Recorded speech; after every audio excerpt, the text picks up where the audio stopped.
Magandang araw mga kagabay. Ngayon po ay May 27, 2024, araw po ng Lunes.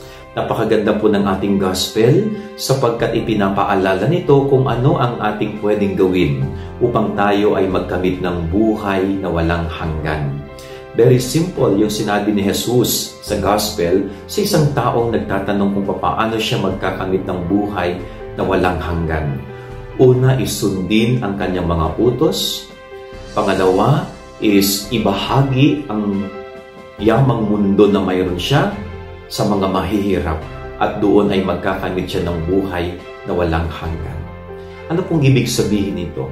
Ang makapagdadala pala sa atin sa langit balang araw ay hindi kung gaano karaming yaman ng mundo ang ating nakuha, kundi kung gaano karami ang ating natulungan gamit ang yamang mundo na mayroon tayo.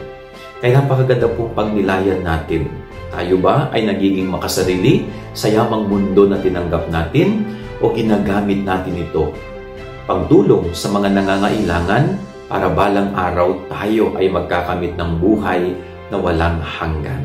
Yan ang ating gabay aral ngayong maghapon. God bless po sa inyo lahat. Pagpalain kayo ng Panginoon.